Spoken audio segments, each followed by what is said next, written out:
আসসালামু আলাইকুম রহমতুল্লাহি ওয়া বারাকাতুহু মাই ব্রাদার এন্ড সিস্টার। আশা করি আপনারা সবাই ভালো আছেন। আলহামদুলিল্লাহ আমরাও ভালো আছি।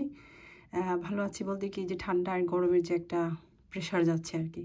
অ্যান্ড বাচ্চারা যে একটু অসুস্থ, আলহামদুলিল্লাহ মোটামুটি সবাই ওকে আছে। মালিহা একটু অসুস্থ হয়েছিল, বাট ইব্রাহিম মানে নর্মালি কী হয়, আমি সেপ্টেম্বরটা পড়ে গেলেই আমি ওদের জন্য আপনার ওই যে আমি যেই আপনাদেরকে দেখিয়েছিলাম যে আমি একটা মিক্সচার তৈরি করি, আপনার আদা, তারপরে আপনার লেমন, ক্লোভস, মানে আমরা যেটাকে লং বলি, এটা দিয়ে আমি একটা আর মধু দিয়ে, তো সেইটা না ছোটোবেলায় কী হয়তো অত বেশি ব্যস্ত ছিলাম না দেখে সবসময় মানে সেপ্টেম্বর ঠান্ডাটা পড়ে গেলেই মানে আমার কাজই তো ছিল শুধু লুক আফটার করা।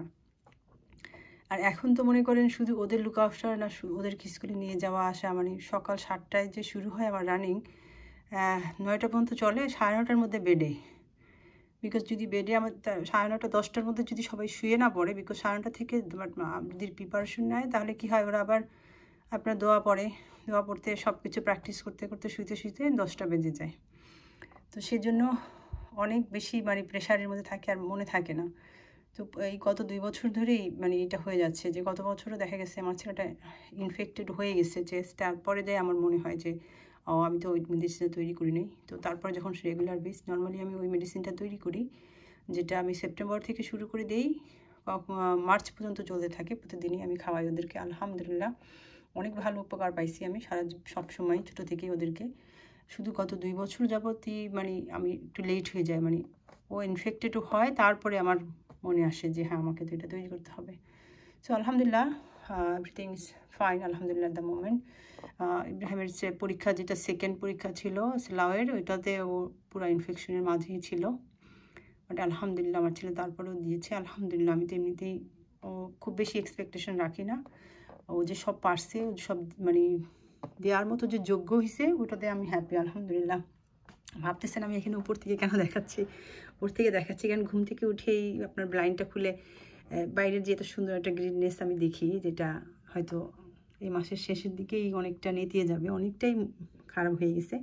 স্টিল অনেক কিছু আছে, এত ঠান্ডার মধ্যে আছে কিন্তু অনেক কুয়াশা পড়ছে সকালে, অনেক করলা আলহামদুলিল্লাহ হয়েছে। আমি এখানে আসছি, এখনও দেখেন করলা ফুল ফুটতেছে, এই যে দেখেন কত বড় একটা করলা ফুল ফুটছে,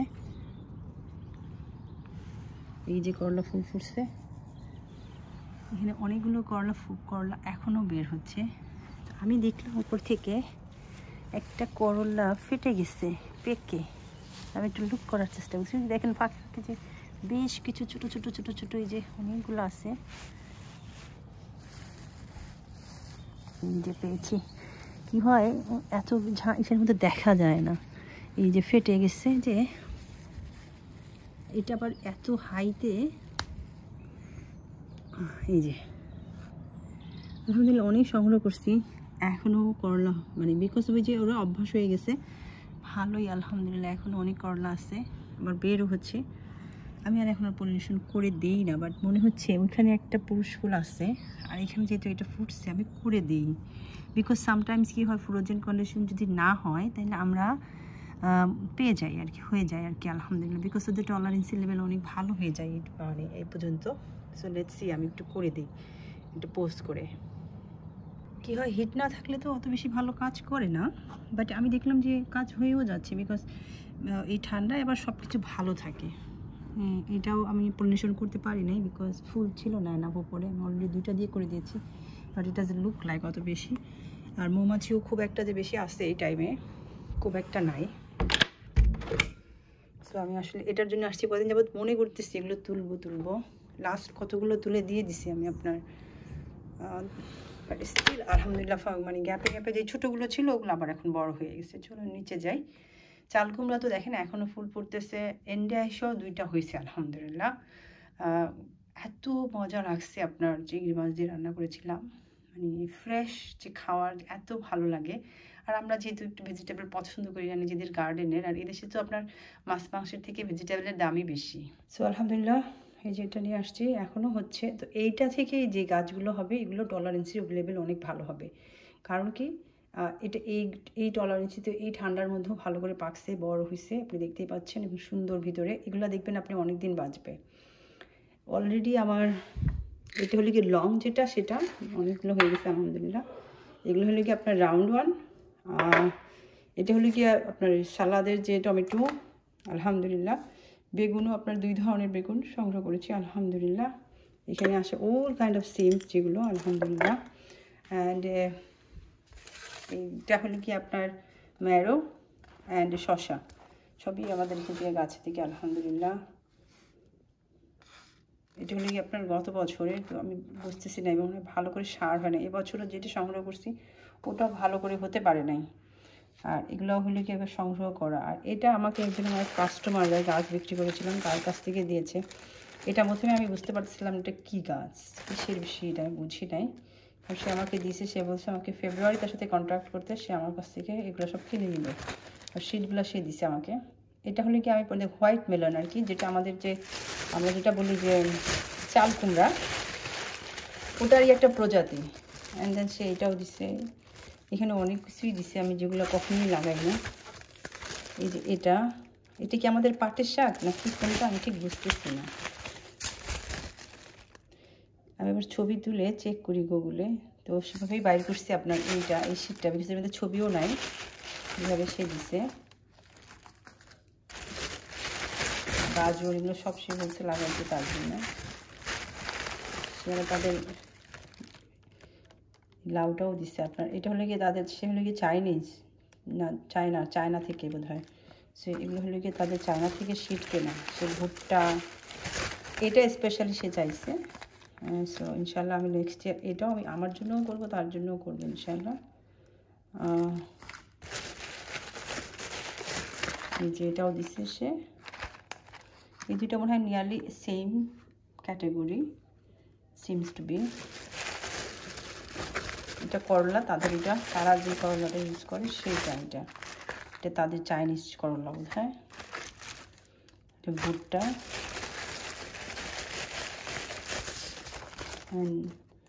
এটা কি আমি জানি না, বাসিল। আচ্ছা, আর এটা ধনিয়া বোধ হয়। আমি কখনো এর আগে লাগাই নেই ধনিয়া, তার জন্য যদি সে নিতে চাই আমি একটা ফোন দিয়ে জিজ্ঞেস করে দেবো আগে, তাদের জন্য লাগিয়ে দেবো ইনশাল্লাহ। কিন্তু আমার যেসব কালেকশন আমি অলরেডি আমার আপনার 3 ধরনের মরিচ লাগিয়ে ফেলেছি, যেটা আমি লাগাই আর কি আমার জন্য। সো এখানে আমি নর্মালি অক্টোবরেই লাগাই, অক্টোবর নভেম্বরের মধ্যে একটু লেট হয়ে গেলে, এবার কি করলাম একটু আর্লি লাগিয়ে ফেললাম যাতে করে সমস্যা না হয়। সব কিছু রেডি করে ফেলেছি, এটাই শুধুমাত্র আমি এখন লাগাবো। বাকি রেস্ট অফ আমি হয়তো এন্ড অফ ফেব্রুয়ারিতে শুরু করব অথবা মিড অফ ফেব্রুয়ারিতে শুরু করব। সো দেখা যাক, লেটস গো আউটসাইড। সো আলহামদুলিল্লাহ, এই বেগুন গাছগুলো দেখেন, কালকেই আমি কী কাজ করছি দেখেন। এই যে এই বেগুনগুলো কিন্তু হবে যদি সুযোগ পায় আর কি। এগুলো সব যা আপনার পলিনেশন হয়ে গেছে। এই কয়টা বেগুন গাছই অনেক ভালো দেখা যাচ্ছে, তো আমি একটু সাইড করে দিয়েছি, বিকজ এটা একদম ঘরের সাথে লাগানো, তো এই জায়গাটা ওয়ার্ম আপ থাকে, ভালো বেশি ভালো থাকে আর কি, গাছ জীবিত থাকতে পারে। এটা তো 2 বছরের গাছ, দুটোটা আমি নামায় ফেলছি বলি কি এটা যদি মরে যায় কোনো সমস্যা নেই, তবু এখনও অনেক মরিচ আছে, আমি নিয়ে খাচ্ছি। অত বেশি ঝাল না, সেজন্যই খেতে পারছি, বাট ভ্যারি নাইস স্মেল। ঠান্ডা তো অনেক পড়ে গেছে। বেগুন আলহামদুলিল্লাহ সেদিনও নিয়ে গেছে, তারপরেও দেখেন আলহামদুলিল্লাহ ছোটো ছোটো বেগুন হইতে আসছে, আলহামদুলিল্লাহ। তো মরিচ যেগুলো আছে নিচ্ছি আর খাচ্ছি আর কি, ওভাবে যখন যেটা নিচ্ছি আর কি, আলহামদুলিল্লাহ। তো আমাকে এই যে দেখেন কত বাড়ছে গোড়ায় দিয়ে স্ট্রবেরিগুলো। এগুলো আমার প্ল্যান আছে যে সবগুলো আলাদা আলাদা করে পটে নিয়ে নিব। সো এই তো আলহামদুলিল্লাহ। আর এবছর this is the first time যেহেতু আমি লাগিয়েছি পটল, আপনার আলহামদুলিল্লাহ শুক্রিয়া আদায় করে শেষ করতে পারবো না। অনেক হয়েছে, আমি অনেক খাচ্ছি, এখনও হচ্ছে, এত ঠান্ডার মধ্যেও হচ্ছে। আর এই বিকজ অফ গ্রিন তো মানে দেখাই যায় না, গ্যাপে গ্যাপে গ্যাপে গ্যাপে এত হয়, একসাথে 2টা 3টা করেও হচ্ছে, আলহামদুলিল্লাহ। এই যে এটা মরে যাচ্ছে, এই যে এই দেখেন এইটা সেটা মরে গেছে, এটাও মরে যাচ্ছে, তারপরেও দেখেন হয়েছে। এই যে দেখেন এখনও ফুল ফুটতেছে, এখনও হচ্ছে, আলহামদুলিল্লাহ। প্রচুর ঠান্ডার পরে আবার মৌমাছিও আছে, ওই যে দেখেন কি সুন্দর করে, আলহামদুলিল্লাহ। অনেক ডাল মরে গেছে, আবার অনেক ডাল যেগুলো আছে সেগুলোতে মনে করেন যেই কোটাতে হইতে পারতেছে হয়েও যাচ্ছে, আবার ফুলও হচ্ছে আবার নতুন করে। ওই 15 দিনের যে গ্যাপে ছিল আমার মনে হয় আরও অনেক হইতো যদি এখানে থাকতাম। ম্যারোটা তো নিয়ে খেয়ে ফেলছি, এটা প্রায়, বাট ফুল কিন্তু ফুটতেছে, এখনও অনেক ফুল ফুটতেছে। এই যে দেখেন দেখছেন প্রতিটা মাথায় মাথায় এগুলোতে কিন্তু এখনও হচ্ছে, আলহামদুলিল্লাহ। বিকজ এই জায়গায় হয়তো একটু ঠান্ডাটা পড়তেছে না, আলহামদুলিল্লাহ। ইটস নট ব্যাড, মোটামুটি গুছানো শুরু করছি। বিকজ আপনার যে বাঁশগুলো আমরা কিনি, এগুলো যদি আপনি এই ভেজার মধ্যেও যদি পড়ে থাকে, মাটির মধ্যে থাকে, তাহলে কী হয়, নিচের অংশটুকু পচে যায়।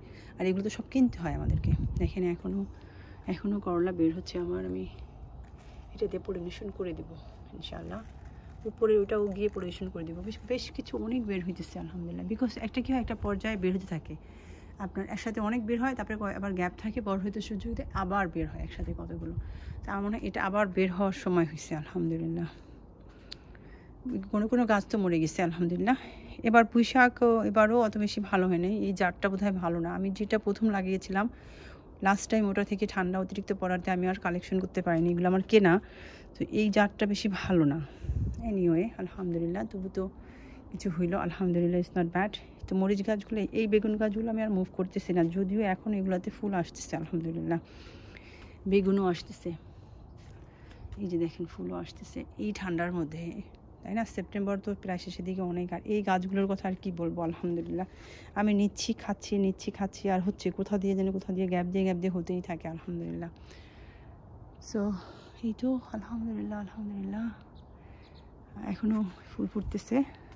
এটা দেখেন আলহামদুলিল্লাহ, এটা আমি আসার পরে আপনার করে দিয়েছি, হয়েছে। এটা আমি দেখি রাখবো, চেষ্টা করব। এটা আমাদের দেশের চাল কুমড়া, আমি যেটা দেখাইছি আপনাকে, ওই আমার যে কাস্টমারটা দিছে উনি, ওইটা হোয়াইট গোল্ড বলা হয়, ওটা শীটটা ডিফারেন্ট, আমাদেরটা শীটটা একটু ডিফারেন্ট। এটা অত বড় হইতেছে না, বাট এটাও হচ্ছে, হচ্ছে না যে লাইক, এটা হচ্ছে আলহামদুলিল্লাহ। অনেক বেশি হিট পাচ্ছে না দেখে আলহামদুলিল্লাহ। এখানে এই টমেটো গাছগুলো দেখেন কত বড় হয়েছে আলহামদুলিল্লাহ। নর্মালি এরকম হয় আমার গাছগুলো, এবছর ফ্রন্টের গাছগুলো এত ভালো হয় নাই। এখানে এখনও অনেক ফুল আসতেছে। এই দেখেন কত টমেটো হয়েছে, এগুলো পাকানোর আর সময় হবে না। সিম এখনও আসতেছে আলহামদুলিল্লাহ, সিম নিয়ে অনেক খাইলাম আলহামদুলিল্লাহ। 4-5টা মাত্র ফুল বের হয়েছে, সেই 4-5টা সবগুলো এখানে দেখতে পাচ্ছেন। এখানে ফুলই আসছে 4-5টা, সেখানে আবার 4-5টাই হয়ে গেছে। আর প্রথম যে এত ঝরে গেছিলো, এই যে এখানে দেখেন একটা নিয়ে খাইছি, এখানে 2টা আছে। তো যে পরিমাণ সিম এখনও আছে, সেগুলো আমার মনে হয় আমি ইনশাআল্লাহ চাইলেই করতে পারবো, এক কারি হয়ে যাবে, মানে কিছুর সাথে মিক্স করে। আর আমি জানি না, এইটা হয়তো ঠান্ডার মধ্যে পছন্দ করে, হয়তো এই টেম্পারেচারটা পছন্দ করে। এই যে দেখা যাচ্ছে এখন একটু ফুলের কুলি বের হচ্ছে। অ্যান্ড আদার ওয়ান অনেক বের হয়েছে, এই প্রথম আর কি, এর আগে এত বের হয় নাই। আপনারা 2টা-1টা করে বের হয়েছে। এই যে দেখেন একসাথে কতগুলো সিম হয়েছে, যে উপরেও আমি দেখলাম অনেক ফুল বের হচ্ছে। এখন তো ঠান্ডা, যদি ফ্রোজেন পড়ে যায় তাহলে তো একদম মরে যাবে। Cucumber nearly die, most of the die, আমার মনে হয় অল্প কিছু জীবিত আছে, বিকজ অনেকগুলো বের হচ্ছিলো। এই যে এইটা নিয়ে নিতে হবে, এইটাও প্রায়, এটা আর বড় হবে না, বাট এই গাছটা জীবিত আছে, you can tell by the, এই গাছটা মরে যাচ্ছে। সো এটার কিউকাম্বারটা নিয়ে নিতে হবে। লাউ গাছ এখনও ফুল আসতেছে, লাউয়ের একটু মজাদার কাহিনী দেখাবো। এত সুন্দর ওয়েদার গেল, কিছুই হয় নাই। শেষের দিকে তো বললাম আমার প্রায় এতটুকু পরিমাণ বড় একটা লাউ হয়েছিল। আর এই যে দেখেন একটা লাউ হচ্ছে, ওই যে দেখেন অবস্থা দেখা যাচ্ছে কি, ওই যে দেখেন এই ঠান্ডায় মনে হয় কতটুকু হবে। এটা একটা শেপ নিচ্ছে, ওই যে একটা শেপ নিচ্ছে, যে ভেরি ফানি। এই ঠান্ডায়ও প্রচুরই বের হচ্ছে আপনার লাউয়ের কড়া বের হচ্ছে, ফুলও ফুটতেছে। কিসের জন্য ফুটতেছে আমি জানি না। এই যে দেখেন ঠিক এরকম হয়, এই সাইডে যে লাগান আপনি এই চাল কুমড়া গাছগুলো, এসে এই যে শেষের দিকে এখানে আইসা সেপ্টেম্বরের দিকে আমি এসে ফুল পাই, কিন্তু কোনো কাজ হয় না। এটা অনেক দিন পরে দিন দিয়ে ঢেকে রেখেছি, কোনো ইম্প্রুভমেন্ট নেই, same as look it is from day 1, so I am not really doing anything. And লাউ গাছ এখনও জীবিত আছে, এগুলো তো আপনার মনে হয় নিয়ে যেতে হবে। এগুলো আমি আসার পরে যে করে দিয়েছি, আরও একটা নতুন ছোট্ট করে দিয়েছি, সেটা হয়েছে, এটাও নতুন করে হচ্ছে। তো কোনো গাছ এখনও মানে ফল দেওয়ার চেষ্টা করতেছে, বিকজ এদের এই যে এটা আমি মাত্র সেদিন করে দিচ্ছি আলহামদুলিল্লাহ বড় হচ্ছে। এগুলো উঠায় নিয়ে যেতে হবে। আমার ভাবতেছি একসাথে প্রতিদিন রান্না করতে করতে আমি টায়ার্ড হয়ে গেছি। আজকে একটু কুয়াশা পড়ছে, বা সেই তুলনায় অনেক ঠান্ডা না, হয়তো আমাদের টলারেন্সে অনেক বেশি হয়ে গেছে। এই যে এটাও নিয়ে যেতে হবে, এটা আর বড় হবে না আমার কাছে মনে হয়। এই তো আলহামদুলিল্লাহ ভেরি সুন এগুলোই হয়ে যাবে। আর ওখানে যে আপনার কাঁঠাল গোছগুলো আমি সব আলাদা করেছি, দেখা যাক কী হয় ইনশাআল্লাহ, মানে বাঁচিয়ে রাখতে পারি কি না। ডেফিনেটলি যখন ফ্রোজেন কন্ডিশন শুরু হয়ে যাবে আমি ঘরে নিয়ে যাবো, এখনই ঘরে নিচ্ছি না বিকজ পোকা টোকা হয়ে যেতে পারে সেজন্য।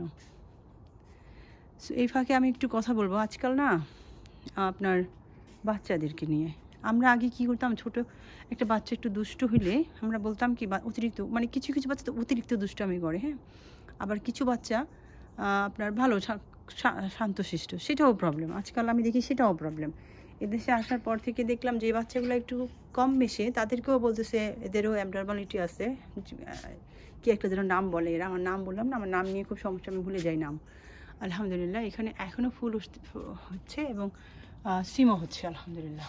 কোন পাখিটা যেন আমি এই সিমটা নিতে পারি না, এটা একটু হার্ড হয়ে গেছে, তো আমি ভাবতেছি আর নিব না, থাক, যদি শিড হয়ে যায় তো হয়ে গেল। বা গাছের আছে মানে একটু পানিও দিতে হবে বিকজ একদম দেখা যাচ্ছে শুকনা, বিকজ অতিরিক্ত ঠান্ডার কারণে এদের আসলে কি হয় পানির দরকার হয় না অত, তারপরেও কিন্তু মরেই যাবে খুব শীঘ্রই। যতটুকু দেখা যাচ্ছে ফুল এখনও ফুটতেছে, বেশ কয়েক জায়গায় ফুল এখনও দেখা যাচ্ছে ফুটতেছে। তো আমি যেটা বলছিলাম বাচ্চাদের ব্যাপারে, যেই বাচ্চাগুলো ওভার অ্যাক্টিভ ওদেরকে ওদের একটা নাম আছে যেটা বলে তারা, যেই বাচ্চাগুলো একটু কম মিশে তাদেরকেও একটা। সো আমি প্রথমে খুবই রেগে যেতাম স্কুলের উপরে। এখনও আমি বলি যে বাচ্চাদেরকেই আমরা, কোনো বাচ্চা দুষ্ট হবে, কোনো বাচ্চা একটু কম দুষ্ট, ইটস এ ক্যারেক্টার সামটাইমস, হ্যাঁ। আবার এটা কি হয়, এটা হরমোনের ওঠানামাও হইতে পারে। আবার কি হইতে পারে, এটা আমরা অতিরিক্ত পরিমাণ সুগার দিলেও বাচ্চারা অনেক সময় হাই টেম্পার হয়ে যায়, অতিরিক্ত সুগার যেসব বাচ্চারা খায়, এটাও হতে পারে। এটার পিছিয়ে আরও বেশ কিছু কারণ হয়, তাই বলে এটাকে যদি আমরা একটা এরকম নাম দিয়ে দিই যে আসলে এটা অ্যাবনর্মালিটি, এটাতে কি হয় একটা খুব বড় একটা এফেক্ট মানে ফ্যামিলির উপরে পড়ে। অ্যান্ড বাচ্চাদের যে ভাই বোনগুলো থাকে, আমরা দেখবেন ঝগড়াঝাটি লাগলে একজন আরেকজনকে, এমনিতেই আজকাল দেখি আমি কোথায় কোথায় বাচ্চা আর এক বাচ্চাকে বলতেছে এই তুই তো অ্যাবনর্মাল, মানে এটা একটা গালির মতো হয়ে গেছে। হ্যাঁ, সেখানে যদি আমরা একটা ট্যাগও বসাই দিই তাহলে কিন্তু আরও পরিস্থিতি খারাপ হয়ে যাচ্ছে। আর মোস্টলি এটা কেন হচ্ছে আজকাল অনেক বেশি হচ্ছে, মানে আমার এই কয়েকদিনের মধ্যে আমার হাজব্যান্ডের বেশ কিছু ফ্রেন্ড আমার হাজব্যান্ডের সাথে এই বিষয়ে ডিসকাস করছে। অনেকে তো বলতে চায় না, বাট অনেকেই আমার হাজব্যান্ডকে ট্রাস্ট করে এই বিষয়টা, আবার অনেকেই আমার সম্বন্ধে জানে যে আমি একটু চেষ্টা করি মানুষকে হেল্প করার। আর আমার যেহেতু 3টা বাচ্চা আছে, তারা দেখে যে আমি কীভাবে তাদেরকে মানুষ সবসময় আসা যাওয়া করে। তো আমার হাজব্যান্ডের কাছে মাঝে মাঝে অ্যাডভাইস চায় আর কি, জিজ্ঞেস করে, জানতে চায় যে আসলে কি এরকম সত্যি কি না। তো এর মধ্যে মানে দুইজন তো ডেফিনেটলি খুব ভালোভাবে বলছে, আরও কয়েকজনে বলছে আকার ইঙ্গিতে আর কি, যে অফিসের আর কি, তারা বলতেছে তাদের বাচ্চাদেরকে নাকি মানে স্কুল থেকে এরকম বলছে। তো আমি বলবো কি বাবা মাকে, বাচ্চা যখন দুষ্টামি করে আমরা বাবা মা এতটা মানে কেয়ারলেস হয়ে গেছি আজকাল সন্তানদের প্রতি, ওদেরকে মনে হয় যে বলতে মুখে ব্যথা পাই যে তুমি এরকম কেন করতেছো, এটা তো দুষ্টুমি, আর দুষ্টুমি চুপ করে বসো, এবং একটু প্রেশার খাটিয়ে ওদেরকে বসানোর চেষ্টা করি না। আমারই পরিচিত আছে একজন, আমি দেখি মানে আমার বাচ্চাও বের হয় ক্লাস থেকে, ওর বাচ্চাও বের হয়, মানে বের হয়ে একটা দৌড় দেয়, অ্যান্ড আই ক্যান সি যে she doesn't have any control. মানে এখন আপনি কিছু বলতে পারবেন না এদেরকে, যদি কিছু বলেও ভালোর জন্য বলে ফেলেন এরা মাইন্ড করে ফেলবে। বা এই যে বাচ্চাটা, আমার বাচ্চাটাও ধরে রাখো না তুমি, ওকে বোঝাও যে এরকম করতে হয় না, তুমি দেখো আর 5টা বাচ্চা কী করতেছে, এই কথাটা বলতে মনে হয় মুখে ব্যথা পায়। আর যদি আমি কোনো সময়, আমার আবার অভ্যাস আছে তো বলেই ফেলার সামটাইমস, মানে টলারেন্সের বাইরে যখন চলে যায় বলেই ফেলি আর কি। তো তখন আমাকে আবার উল্টা বুঝাবে, থাক ছোটো মানুষ, can you believe that? And then তারা আবার স্কুলে গেলে শুনবে তার বাচ্চার এরকম age 3 so how you feel যখন ওইটা বলে, আমার ভালো কথাটা তোমার কাছে ভালো লাগছে না, সো যখন তোমার বাচ্চাকে একটা ট্যাগ দিয়ে দিবে যে সে অ্যাবনর্মাল, তখন সেটা মজা লাগবে? কেন আগে থেকে বলো না যে এটা দুষ্টুমি হয়ে যাচ্ছে, এটা অতিরিক্ত হয়ে যাচ্ছে, বেয়াদবি করতেছো তুমি, এই জিনিসটা এটা হচ্ছে। What is the reason for? Allah আমাদের ওদেরকে তো টপ করে এক জায়গায় ফেলে দিতে পারতো আল্লাহ, হ্যাঁ, আপনারা যে টোকায় নিয়ে আসতে পারতেন, যার মন চাইতে নিয়ে আসতেন, যার মন চাইতে নিয়ে আসতেন না, বাট সেটা তো আল্লাহ করেনি। আল্লাহ তো একটু প্রসেসে রাখছে, আল্লাহ তো আমার কাছে দিয়েছে আমার সন্তানকে, আপনার কাছে আপনার সন্তানকে দিয়েছে, প্রত্যেকের কাছে বাবা মা দিয়েছি। This is the reason. কারণ কি, আমাদের দায়িত্বই হলো গিয়ে ওদেরকে বোঝাবো, বলবো যে দেখো এটা করতে হয় না, ওটা করতে হয়, ওটা করতে হয় না। সারাদিন চিল্লাইতে থাকেন না, চিল্লাইতে, মানুষে কী বলে কী আসে যায়, বাট অ্যাটলিস্ট আপনার বাচ্চাটা ভালো মানুষ হচ্ছে তো। সারাটা দিন আপনি দেখবেন স্কুলে দিবে, ফুটবলে দিবে, ক্রিকেটে দিবে, পিয়ানোতে দিবে, মানে খাইতে পারুক না খাইতে পারুক, একটা মানুষ বাসায় গেলে 1 কাপ চা দিতে পারুক না পারুক, এই ফুটানিগুলো ঠিক করে বেড়াবে। And end of the day they not, কোনো কিছুর জন্যই তারা ভালো। কিন্তু আপনি এত কিছুতে যদি বাচ্চাকে ফেলে দেন, শেষমেশে কী হবে? কোনো কিছুতেই ভালো হইতে পারবে না এরা। আর এন্ড অফ দ্য ডে ভালো মানুষই হইতে পারবে না। কারণ আপনি এদেরকে আপনার থেকে এত দূরে, আমার থেকে, বাবা মার থেকে ভালো শিক্ষাটা কে দিতে পারবে আমাকে বলেন?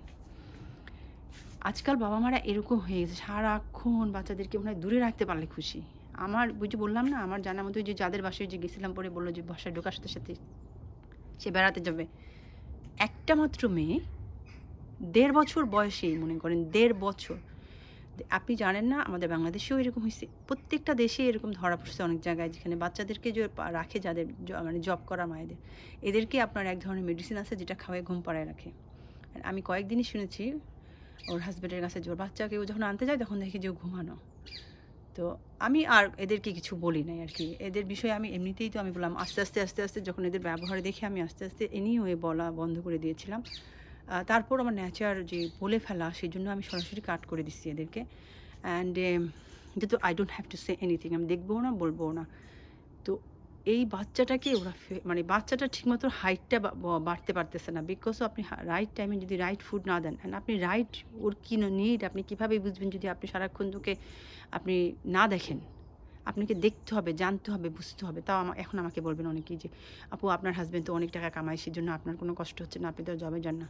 টাকা কম কামায়ও শান্তিতে থাকা যায়, ভালো থাকা যায়, যদি সন্তানগুলো ভালো মানুষের মতো মানুষ বানানো যায়।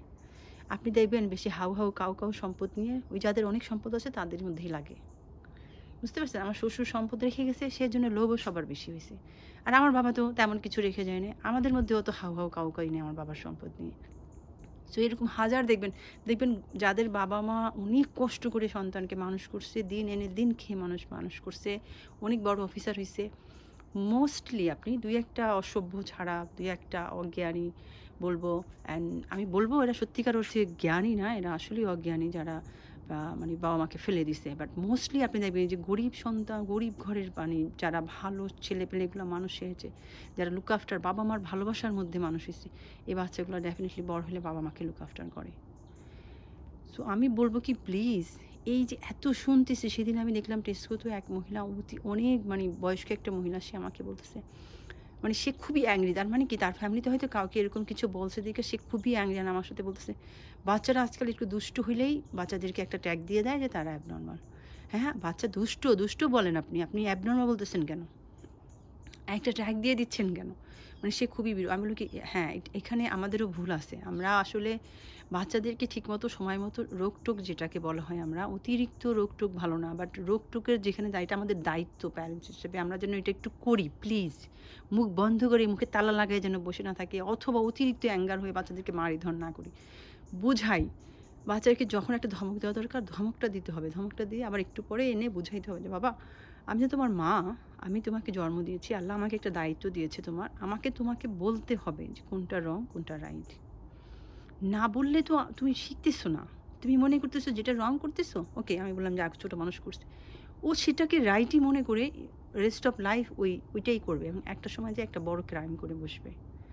তো প্লিজ বলেন, মুখটা একটু খুলেন, একটু কষ্ট করেন, বিকজ আপনি যে দায়িত্ব নিচ্ছেন দায়িত্বটা পালন করেন, এটাই আমি বলবো সবাইকে। আর এই যে মানে মোস্টলি এত বেশি অতিরিক্ত আহ্লাদে, আমি আমার বাচ্চাদেরকে কী কম ভালোবাসি, কিন্তু একটা অপরাধ করে তারা পার পাবে না। মানে ইমিডিয়েটলি এটার জন্য তাদের যেটা দরকার সেটা দিয়ে তাদেরকে আবার সুন্দর করে বোঝানো। আপনি যদি বলেন, আমার সন্তানদেরকে জিজ্ঞেস করেন আমার বাইরে নিয়ে আলাদা করে, যে ওয়ার্ল্ডের বেস্ট, যদি তাদের মা কীরকম, তারা বলবে এই ওয়ার্ল্ডের বেস্ট মাদার। অ্যান্ড আমার ছেলেরা বলবে সব সময় আমার মায়ের মতো আমি একটা বউ চাই। আমার বাবা যদি জিজ্ঞেস করে, তো কতটুকু ট্রাস্ট ওদের ভিতর তৈরি হয়ে গেছে মায়ের প্রতি, যে ওরা এই কথাটা বলে। ওদেরকে কিন্তু কম রোকটোক করা হয় না। Everything has a restriction for them. এটা করতে পারবে না, এটা অ্যাজ এ মুসলমান এটা করতে পারবে না, অ্যাজ এ চাইল্ড তারা এটা করতে পারবে না, ওটা করতে পারবে, অতটুকু লেভেলের করতে পারবে। সো আমি যদি এটা না শেখাচ্ছি তাহলে শিখবে কীভাবে আমাকে বলেন? এই যে অনেকেই বলবে এত বলো কেন, এত তো না বললে কীভাবে? আমার দায়িত্বটা কী, আমার কাজটা কী, অ্যাজ এ মাদার আমার রেসপন্সিবিলিটিটা কী? খালি জন্ম দিলাম, ছেড়ে দিলাম, তাহলে আর এতিম বাচ্চা, ওই যে যাদের বাচ্চা কাচ্চার মা বাবা নাই, তাদের মধ্যে আর আমাদের মধ্যে পার্থক্যটা কী থাকবে? সো প্লিজ একটু আমি বলবো সবাই মিলে একটু কেয়ার করেন, বাচ্চাদেরকে সহি সুন্দর জ্ঞান দান করুন, ইসলামিক জ্ঞানের দান করুন। মানে ইসলামে আমি দেখি যে বাচ্চাদেরকে স্কুলে পাঠায় না, মানে আরবি শিক্ষাতে পাঠায় না, তারা বাসায় বসে বসে তাদের যদি ধরেন স্কুলের পরীক্ষা থাকে তাহলে মানে ইসলামিক শিক্ষা থেকে এত দূরে রাখে। What you expect from them? অতিরিক্ত বাচ্চাদের দুষ্টুমি বেড়ে যাচ্ছে দিন বা দিন, because of parents is not caring enough.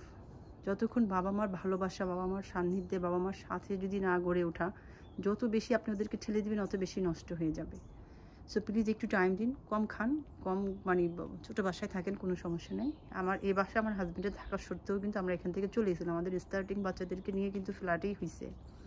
সেই ফ্ল্যাটে বসেও আমি 40-50 জন দাওয়াত দিয়েও খাওয়াইছি রান্না করে, আলহামদুলিল্লাহ। আজকাল শুনি অনেকেই আমাকে এই মানে কাহিনী শোনাবে যে আমাদের বাসা তো ছোটো, সেই জন্য কাউকে দাওয়াত দিতে পারি না। মানে শুনলে আমার কি বলবো, মানে দাঁত কিরি মেরে দিয়ে আর কি মানে থাকি আর কি কোনো মতে, মানে মুখ দিয়ে তো বের হয়ে যাওয়ার জন্য চেষ্টাই করে আর কি। তারপর আজকাল তো অনেক শিখেছি, শিখে এখন আর বলি না খুব বেশি। তো এই হলো অবস্থা, মানুষের ব্যবহারে অনেক শিখতেছি। কতক্ষণ মানে খাম ডাউন হয়ে থাকতে পারবো আল্লাহ কি জানে, বলেই ফেলি কোনো সময়, মানে আটকে রাখতে পারি না মুখে। বিকজ কতক্ষণ আপনি না বললে তো মানে এরা জীবনও শিখবে না যদিও, তাও আমার অভ্যাস হলে গিয়ে বলে ফেলা উইথ দ্য গুড ইন্টেনশন, যে হয়তো আমি বললে নেক্সট টাইম অন্য কাউকে বলার সময় 10 বার চিন্তা করবে অ্যাটলিস্ট। এটা আমার ইন্টেনশন, যে আমি তাদের উপরে রেগে যাই বা তাদের খারাপ চাই সেরকম কিছু না, বাট আমি বলে ফেলি এই উদ্দেশ্যে যে হয়তো নেক্সট টাইম কখনো বলার আগে 10 বার চিন্তা করবে যে আসলে এই ধরনের ব্যবহার, এই ধরনের রুড বিহেভিয়ার আমাদের করা উচিত না। দ্যাটস দ্য রিজন আর কি, নাথিং এলস। আমি আমার হাজব্যান্ডকে ওর সময় বলি যে যদি কেউ কিছু বলে, তুমি এই ইন্টেনশনে বলবো না যে ও বিকজ ইউ অ্যাংরি, ও রিয়েলি অ্যাংরি উইথ হার বা something bad happen to us, সেই জন্য তুমি বলছো। সেরকম রিজনে রাখতে হবে না, রাখতে হবে এই জন্য যেন সে কিছু শেখে এবং সেটার পরীক্ষিতে যেন সে ইনশাল্লাহ নেক্সট টাইম না করে এরকম, সেটার জন্য বলা হয়। সো সামান্য একটু দেখাই দিই, অনেক টাইম হয়ে গেছে, বাট আজকে আমি চাচ্ছিলাম এই বাচ্চাদের এই বিষয়টা নিয়ে একটু কথা বলতে। কালেকশন মোটামুটি এই বলছি আমি যে কিছু গাছ ঢুকাই ফেলবো, 4টা গাছ ঢুকিয়ে ফেলেছি আপনার, যেগুলো একটু ছোটো ছিল, বিকজ আমি জানি এদের গ্রোথের সুযোগ সুবিধা আছে যদি বেঁচে থাকে আগামী বছর পর্যন্ত। এগুলোতে অলরেডি চিলি চলে আসছে অনেকগুলো, প্রতিটাতেই অল্প অল্প দু একটা চিলি চলে আসছে, বাট আমার কাছে মনে হয় দেওয়ার যে পসিবিলিটি এটা বাড়বে। এগুলো হয়তো ভিতরে ঘরে নিয়ে যাব। কাঁঠাল গাছগুলো আলহামদুলিল্লাহ আলাদা করতে পেরেছি, যেদিন একটু ভালো গরম পড়েছিল। এইটা হলো গিয়ে ম্যাঙ্গো গাছ এখনও আছে, মানে আমার ভাগ্যই আছে একটা ম্যাঙ্গো গাছ থেকে 4-5টা করে বের হয়। এটারও বের হয়েছে যদিও আমি ঢেকে দিছি, বিকজ একটা বাছুক কোনো মতে, দ্যাটস অল। এই দুইটাও আপনার ওই যে অ্যাভাকাডো, একটা যে মারা গেল হয়েছিল, বাট এই দুইটাও হয়েছে, দেখা যাক থাকে কিনা আমি জানি না। 12টা গাছ আছে আপনার কাঁঠাল, কয়টা বাঁচে আমি জানি না, দেখা যাক। কচু গাছগুলো ভিতরে নিয়ে আসছি, হ্যাঁ আমি কি আমার ছেলেমেয়েরা ওই যে জায়গায় জায়গায় কয়েকটা লাগাইছিল আপনার ওই যে লেবু গাছ, ওগুলো আমি ভিতরে নিয়ে আসছি। তো দেখা যাক, আলহামদুলিল্লাহ যতটুকু পারছি ভিতরে নিয়ে আসছি। আর নেক্সট ইয়ারের প্রিপারেশনে আসি আলহামদুলিল্লাহ। মোটামুটি ঘরেও দেখেছেন কতগুলো প্রিপারেশন নিয়ে ফেলেছি আলহামদুলিল্লাহ। দোয়া রাখবেন, ভালো থাকবেন। বাচ্চাদের দিকে প্লিজ একটু ওরা আমাদের ফিউচার। অনেকেই বলবেন আমি অনেক টাকা পয়সা কামাচ্ছি, কিসের জন্য কামাচ্ছি? আমি বাচ্চাদের জন্য কামাচ্ছি। আপনি বাচ্চাটাকেই তো ভালো মানুষ বানাইতে পারলেন না। এই বাচ্চা আপনার এই সম্পদ দিয়ে কী করবে? কোনো কাজে আসবে না। ভালো মানুষ বানান, সন্তানদেরকে ভালো মানুষ বানান, ভালো অনেক বড় ম্যাজিস্ট্রেট, অনেক বড় ডাক্তার, ইঞ্জিনিয়ার বানানোর আগে সবার আগে একটা ভালো মানুষ বানান, যেখানে বাবা মার সামনে মাথা উঁচু করে কথা না বলবে, যেখানে আল্লাহর কাছে সবসময় মাথাটা নত করে রাখবে। ঠিক এইরকম ভালো মানুষ বানাইতে হবে, মানে ঠিক যেভাবে আল্লাহ বলছে আপনাকে ঠিক অতটুকুই করেন। আপনার ওই পাহাড় সমান সম্পদ করে যাওয়ার থেকে বেটার আপনি শুধু অতটুকুই করেন যতটুকু আল্লাহ আপনাকে করতে বলছে। দ্যাট উড বি এনাফ ইনশাআল্লাহ। ভালো থাকবেন, দোয়া রাখবেন। আমি সবার জন্য দোয়া করি আল্লাহ সবাইকে সহি সুন্দর জ্ঞান দান করুক, আমাকেও দেখ, যেখানে যেখানে আমার ত্রুটি আছে সেখানে আমাকে সলিউশনের ব্যবস্থা করে দেখ আল্লাহ। আর ডেফিনেটলি কোথাও ভালো না লাগলে আমাকে জানাবেন। ভালো থাকবেন। আসসালামু আলাইকুম, জাযাকাল্লাহ খায়রান।